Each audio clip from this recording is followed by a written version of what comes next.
Hello दोस्तों, इस video में लैंग्वेज इंग्लिश और हिंदी प्रैक्टिस सेट पेपर देखने वाले हैं। यह वीडियो बिहार शिक्षक भर्ती 2024 के लिए अति महत्वपूर्ण रहने वाला है, तो आप लोग लास्ट तक ज़रूर बने रहिएगा। तो चलिए देखते हैं क्वेश्चन नंबर फर्स्ट से। क्वेश्चन नंबर फर्स्ट है कि if I am your brother you will be my. तो देखिए इसका जो राइट आंसर होने वाला है ये होगा डी ऑप्शन। क्या होगा? डी ऑप्शन, यानी more than one of the above. कहता है I am your brother you may be my either brother और सिस्टर। तो इसका जो है डी ऑप्शन क्या होगा? राइट होगा। कहता है यदि मैं आपका भाई हूँ तो आप जो है मेरा होंगे। क्या होंगे? तो ब्रदर होंगे या फिर सिस्टर होंगे। तो इसका डी ऑप्शन क्या होगा? राइट होगा। नेक्स्ट क्वेश्चन है कि I will call you up at night the time may B. तो देखिए सेकेंड का जो राइट आंसर होगा ये होगा सी ऑप्शन। क्या होगा? C option. कहता है कि I will call you up at night the time may be 11 PM। क्या हो सकता है? 11 PM हो सकता है। ठीक है, तो इसका जो है सी ऑप्शन क्या होगा? राइट होगा। ये हो नहीं सकता, ये भी नहीं होगा, तो इसका सी ऑप्शन क्या होगा? राइट होगा। अब देखिए क्वेश्चन नंबर जो है 3। देखिए क्वेश्चन नंबर 3 है a person with a long experience of any occupation. तो देखिए 3 का जो राइट आंसर होने वाला है ये हो जाएगा आपको ए ऑप्शन, यानी वेटरन। कहता है person with a long experience of any occupation, यानी अनुभवी। तो ये क्या होगा? वेटरन। VETERN, वेटरन मतलब होता है अनुभवी। अब देखिए जीनियस। जीनियस मतलब क्या होता है? तो जीनियस होता है। ठीक है, उसके बाद SEASONED, इसका मतलब होता है किसी कार्य क्षेत्र में अति अनुभवी। ठीक है, और देखिए AMBIDEXTEROUS, इसका मतलब होता है वैसा व्यक्ति जो अपने दोनों हाथों का इस्तेमाल आसानी से कर सके। ठीक है, अब चलिए देखते हैं क्वेश्चन नंबर जो है 4। अब देखिए क्वेश्चन नंबर 4 है। क्वेश्चन नंबर 4 है कि select the most appropriate antonym. अब देखिए यहाँ पे है मोबाइल। ठीक है, क्या है? मोबाइल। तो मोबाइल का एंटोनिम क्या होगा? तो सबसे पहले देखिए कि मोबाइल जो है ये एडजेक्टिव है। ठीक है, मोबाइल क्या है? एडजेक्टिव। इसका जो अर्थ होता है होता है गतिशील। क्या होता है? गतिशील। ठीक है, गतिशील। तो इसका एंटोनिम हो जाएगा आपको सी ऑप्शन, यानी स्टैंडिंग। क्या होगा? तो स्टैंडिंग। तो देखिए एंटोनिम होगा स्टैंडिंग। स्टैंडिंग मतलब होता है खड़ा, स्थिर। ठीक है, अब देखिए इंटरेस्टिंग मतलब होता है रुचिकर। स्ट्रेंज मतलब होता है विचित्र। इनसाइड मतलब होता है अंदर। क्वेश्चन नंबर देखिए 5। क्वेश्चन नंबर 5 है कि a sentence has been given with a blank to be filled with an appropriate word. देखिए यहाँ पे जो है खाली स्थान दिया गया है। कहता when there are negative and toxic thoughts dot dot your mind you can never think positively. तो देखिए 5 का जो राइट आंसर होने वाला है ये हो जाएगा बी ऑप्शन, यानी क्या होगा? क्लाउडिंग। ठीक है, क्या होगा? तो यहाँ पे हो जाएगा when there are negative and toxic thoughts clouding your mind you can never think positively. ठीक है, तो देखिए यहाँ पे जो है क्लाउडिंग जो है उपयुक्त होगा कि जिसका प्रयोग देखिए आच्छादित होने के अर्थ में किया जाएगा। ठीक है, वाक्य का अर्थ इस प्रकार होगा कि जब आपके दिमाग में नकारात्मक और जहरीली सोचें आच्छादित हो जाए तो आप कभी सकारात्मक नहीं सोच सकते। ठीक है, क्वेश्चन नंबर देखिए 6। क्वेश्चन नंबर 6 है कि select the incorrectly spelled word. तो 6 का राइट आंसर होने वाला है बी ऑप्शन। क्या होगा? B option, SLEGE। देखिए ये इनकरेक्टली स्पेल्ड वर्ड है, इसका जो सही स्पेलिंग होगा ये होगा SLEDG। ठीक है, क्या होगा? SLED, स्लेज मतलब होता है बर्फ गारी। SLEDG मतलब होता है बर्फ गारी। टेक्सचर, TXTUR, टेक्सचर मतलब होता है बनावट। ठीक है, बुनावट। और टेम्पर मतलब होता है छेड़छाड़। ठीक है, शेवरी मतलब होता है स्वादयुक्त। ठीक है, क्वेश्चन नंबर देखिए क्वेश्चन नंबर 7। क्वेश्चन नंबर 7 है कि select the most appropriate synonym of the given word. अब देखिए क्वेश्चन नंबर 7 है एक्सल्टेशन। तो देखिए इसका जो 7 जो है ये क्या है, तो नाउन है। ठीक है, क्या है, नाउन है। इसका जो हिंदी होता है ये होता है उमंग। क्या होता है, उमंग, आनंद, उमंग, आनंद। ठीक है, एक्सल्टेशन मतलब होता है उमंग, आनंद। इसका सिनोनिम होगा, इसका सिनोनिम जो होने वाला है ये हो जाएगा आपको ए ऑप्शन। ठीक है, इसका टी। तो देखिए ए ऑप्शन क्या होगा, राइट होगा, ए ऑप्शन। इसका मतलब ही होता है उमंग, ठीक है, आनंद। ठीक है, उसके बाद देखिए इसका सिनोनिम और भी हो सकता है, जैसे देखिए रैप्चर होगा, ठीक है, रेविशमेंट होगा, ठीक है, रैप्चर, रेविशमेंट, एक्सल्टेशन। ठीक है, उसके बाद देखिए डिजेक्शन मतलब होता है निराशा, डिजेक्शन मतलब निराशा, सेटिस्फेक्शन मतलब होता है संतुष्ट, इलाबोरेशन मतलब होता है विस्तार। Question number 8। अब देखिए क्वेश्चन नंबर 8 है कि which comes earlier in a particular year.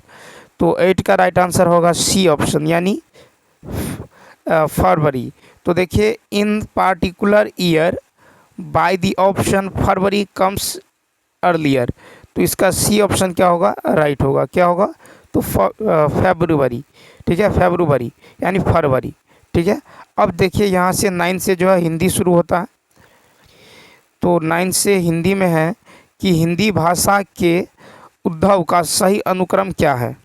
तो 9 का होगा बी ऑप्शन, यानी पाली, प्राकृत, अपभ्रंश और हिंदी।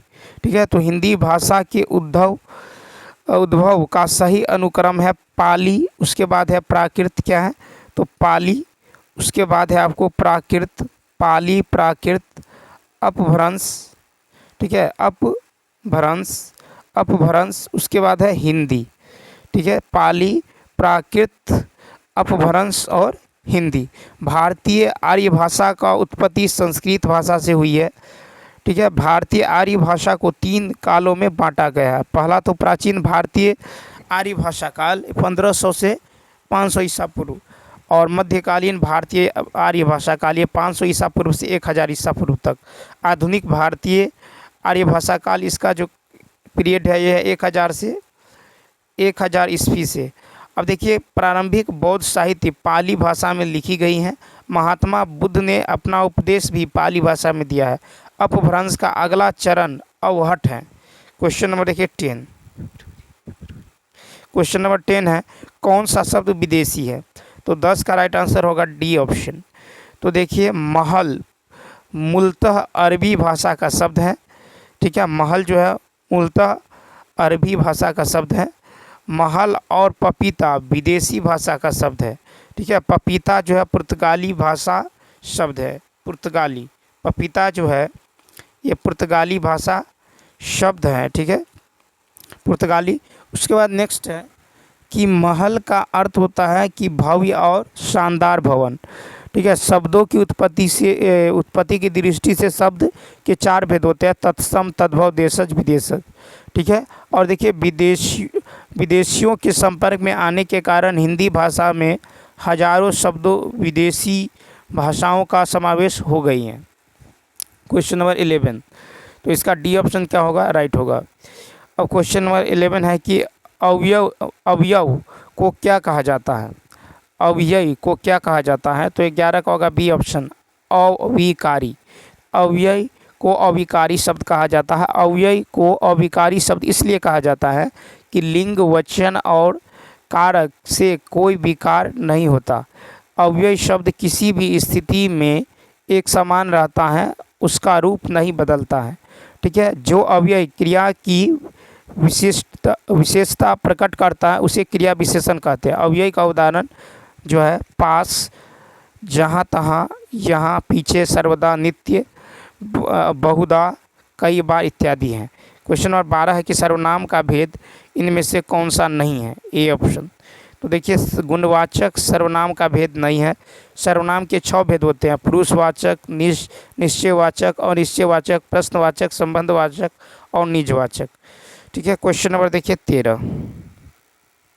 क्वेश्चन नंबर 13 है इनमें से कौन सा वाक्य शुद्ध है? तो 13 का होगा बी ऑप्शन, मोहन सुबह ही पटना चला गया। तो देखिए मोहन सुबह ही पटना चला गया, ये शुद्ध वाक्य है। ठीक है, अब देखिए कि वाक्यों का सही क्रम में नहीं होने से भी वाक्य अशुद्ध हो जाती हैं। ठीक है, लिंग वचन कारक का सही प्रयोग नहीं होने से भी और सही सर्वनाम एवं क्रिया का उपयोग न होने से भी वाक्य जो है अशुद्ध हो जाता है।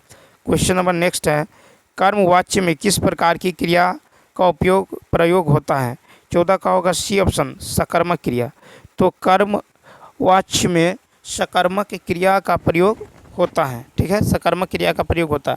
वाच्य क्रिया के उस रूपांतर को कहते हैं जिससे यह जाना जाए कि वाक्य में कर्ता के विषय में जो विधान किया गया है। ठीक है, अब देखिए कि वाच्य के 3 भेद है, कर्तवाच्य, कर्मवाच्य और भाववाच्य। कर्मवाच्य में क्रिया में कर्म की प्रधानता होता है। क्वेश्चन नंबर देखिए 15। क्वेश्चन नंबर 15 है कि इनमें से कौन सा शब्द कमल का पर्यायवाची नहीं है? 15 का होगा बी ऑप्शन यानी रसाल। तो रसाल शब्द जो है कमल का पर्यायवाची नहीं है। कमल का अन्य पर्यायवाची शब्द है पद, अरविंद, शतदल, ठीक है, अंबुज, सरसिज, पुष्कर, पंकज, नीरज, सरोज, जलज, कंज, पुंडरिक आदि। रसाल का पर्यायवाची शब्द है आम्र, सौरभ, मादक, अमृतफल, साहूकार, आम आदि। क्वेश्चन नंबर 16 है कि हर रोज में कौन सा समास है? तो देखिए हर रोज में अव्ययी भाव समास है, यानी ए ऑप्शन, हर रोज में अव्ययी भाव समास है। अव्ययी भाव समास के समस्त पद में अव्यय के अर्थ की ही प्रधानता रहती है। पूरा शब्द क्रिया विशेषण के अर्थ में अव्यय की तरह व्यवहार होता है। अव्ययी समास का उदाहरण है यथा रुचि, बेकार, बेकाम, बेशर्म, बतौर, भरपेट, अंजाम, बारंबार। क्वेश्चन नंबर 17 है कि राजन द्वारा किताब पढ़ी जाती है, इस वाक्य में वाच्य का कौन सा प्रकार है? 17 का होगा सी, कर्मवाच्य।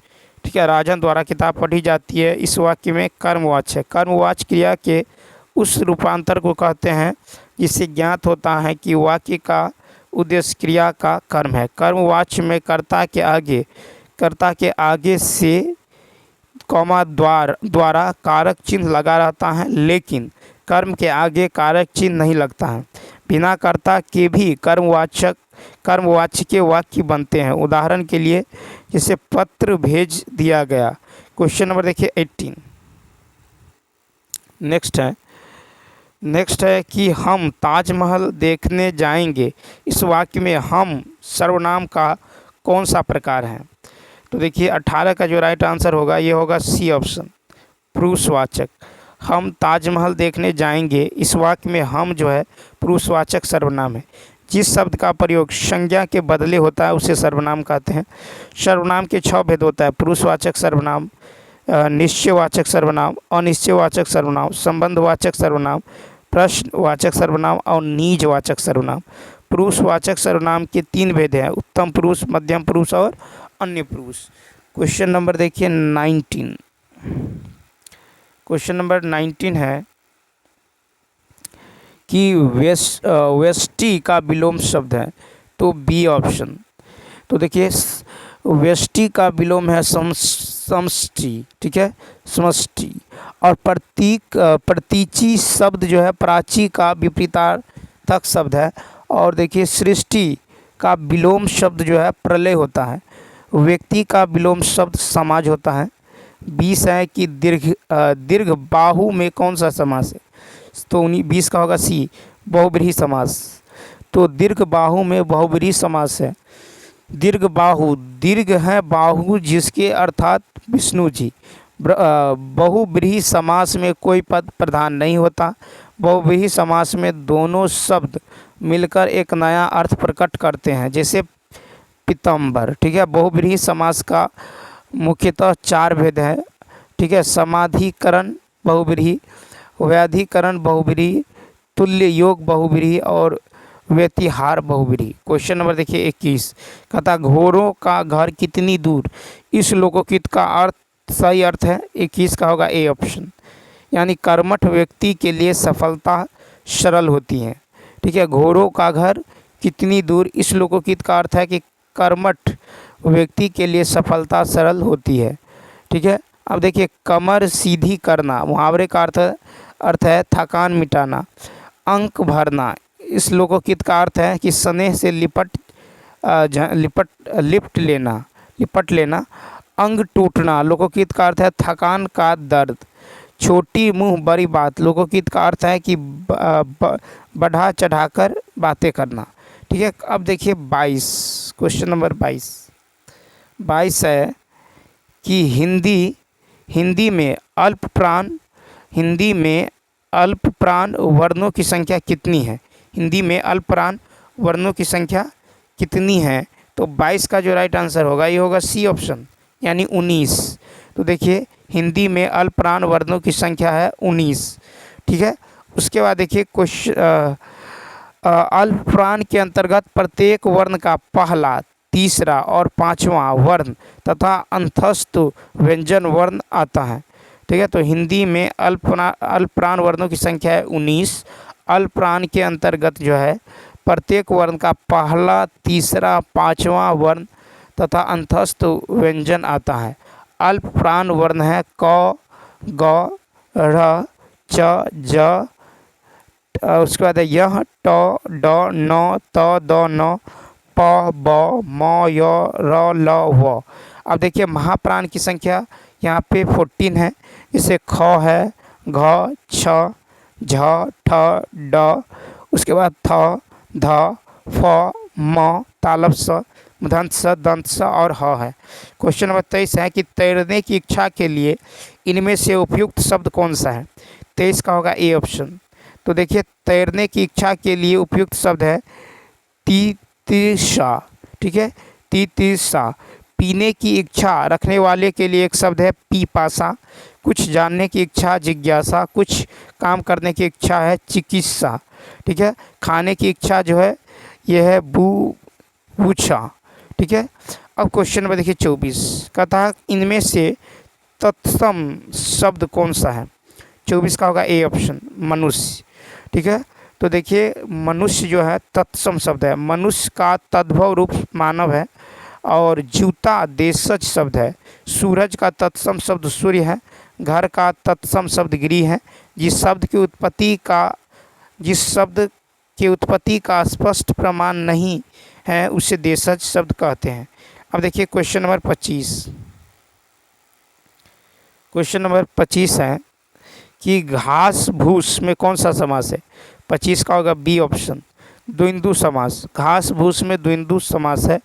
अब देखिए जिस सामासिक शब्द के दोनों पद प्रधान होते हैं तथा विग्रह करने पर और अथवा यह एवं लगता है कि वह द्वंद्व समास कहलाता है।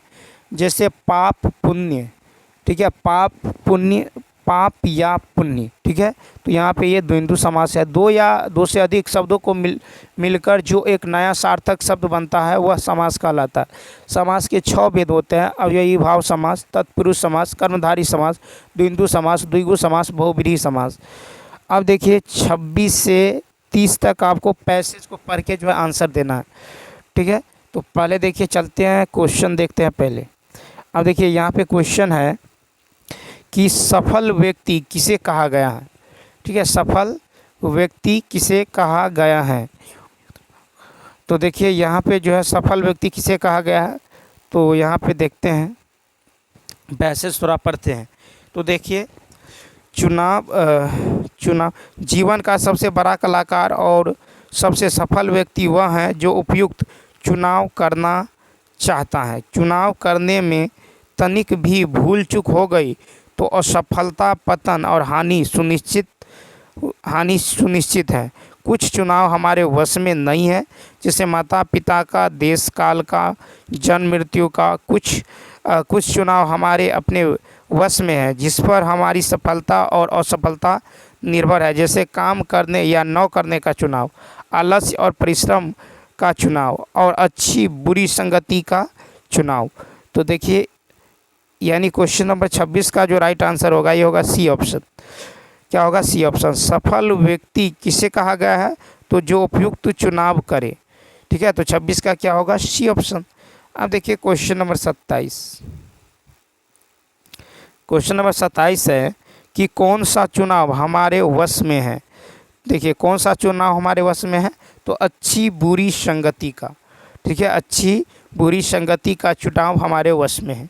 नेक्स्ट है हमारे महत्वपूर्ण चुनाव कौन सा, सबसे महत्वपूर्ण चुनाव कौन सा है? तो देखिए सबसे महत्वपूर्ण चुनाव कौन सा है? तो यह है अच्छी या बुरी संगति का चुनाव। ये क्या है? तो सबसे महत्वपूर्ण चुनाव है। नेक्स्ट है कि मनुष्य का चित्त किसकी ओर जल्दी आकर्षित होता है? तो 29 का जो राइट आंसर होगा ये होगा बुराइयों की ओर। ठीक है, क्या होगा? तो बुराइयों की ओर। ठीक है, अब देखिए कि अच्छी बुरी संगति का चुनाव इनमें सबसे ज़्यादा महत्वपूर्ण है। ठीक है, क्योंकि इस चुनाव पर ही हमारा कर्म, हमारे विचार, हमारी भाषा का स्तर, हमारी मनुष्यता का स्तर और हमारी सफलता और सफलताओं की संभावनाएं निर्भर है। मनुष्य का चित्त बुराइयों और बुरे लोगों की ओर आकर्षित होता है। ठीक है, क्योंकि जिस प्रकार पानी सदैव निचाई की ओर ही तेजी से बहता है, उसी तरह मनुष्य का मन बुराइयों की तरह तेजी से भागता है। ठीक है, इसका कारण है कि अच्छाई की ओर चलने के लिए परिश्रम करना पड़ता है, ऊंचाई की तरफ चढ़ने में कष्ट उठाना पड़ता है। इसलिए बुरे लोग, बुरी घटनाएं, ओछे वाक्य हमारा ध्यान आकर्षित करते हैं। यही हमारे विवेक और बुद्धि की परीक्षा है। अच्छे बुरे यह चुनाव ही हमारे भाग्य का निर्माण करता है। तो इस तरह जो है क्वेश्चन नंबर 29 का जो राइट आंसर होगा, क्वेश्चन नंबर 29 का राइट आंसर होगा ए ऑप्शन। तो मनुष्य का चित्त किसकी ओर जल्दी आकर्षित होता है? तो बुराइयों की ओर। ठीक है, 30 है कि किसका चुनाव मानव के वश में नहीं है। ठीक है, किसका जो चुनाव है ये मानव के वश में नहीं है? तो डी ऑप्शन, उपयुक्त में से एक से अधिक। ठीक है, तो देखिए मानव के वश में माता पिता का चुनाव, जन्म मृत्यु का चुनाव तथा देश काल का चुनाव वश में नहीं है। ठीक है, मानव के वश में अच्छी बुरी का संगति है। ठीक है, तो चलिए दोस्तों इस वीडियो में इतना ही। यदि यह वीडियो अच्छा लगा हो तो लाइक, शेयर और सब्सक्राइब करना न भूलें। तो चलिए मिलते हैं नेक्स्ट वीडियो में। इस वीडियो में इतना ही। Thanks for watching.